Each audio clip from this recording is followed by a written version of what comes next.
Ils étaient environ 250 agriculteurs de l'Île-de-France à se rassembler place de la Concorde ce matin à l'appel de la FNSEA. Ce rassemblement sous le slogan « Produire et manger français, stop aux contraintes » a débuté hier soir et a mobilisé près de 15 000 agriculteurs dans 85 départements. Dans le viseur du syndicat, le projet de loi concernant l'encadrement des épandages, mais globalement c'est l'excès de réglementation pour encadrer les pratiques des agriculteurs qui a motivé leur venue à Paris.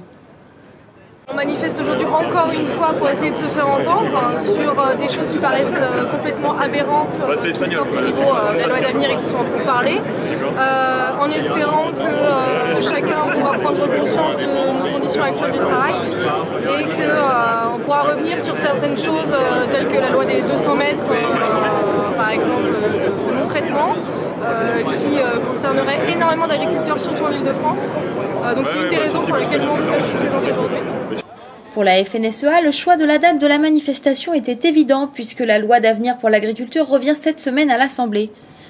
Pour faire entendre leurs revendications, les manifestants ont tout d'abord allumé un feu, puis ont symbolisé l'asphyxie réglementaire en plaçant un sac poubelle sur leur tête. On en a ras-le-bol en fait de cette politique gouvernementale qui pour nous est une politique de la décroissance.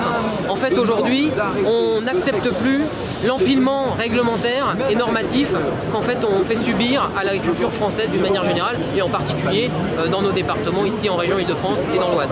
Quelques dossiers qui sont emblématiques là-dedans, notamment la question de l'interdiction d'utilisation de produits phytosanitaires sur une bande de 200 mètres autour des écoles ou tout du moins des lieux publics.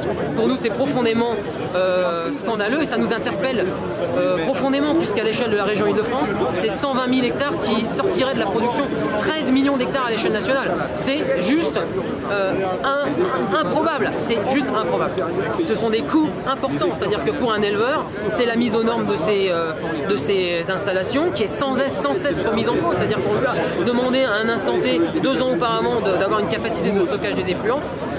2 ans après, la loi change, on lui dit de doubler, donc en fait on casse tout et on recommence.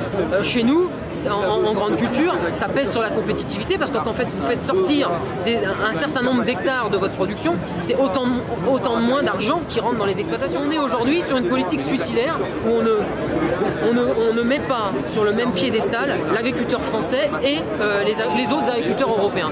Après l'examen en commission cette semaine, la loi d'avenir passera en deuxième lecture dans l'hémicycle les 7 et 8 juillet prochains. Il ne reste donc plus qu'une dizaine de jours pour que les revendications des agriculteurs soient prises en compte dans la loi d'avenir pour l'agriculture.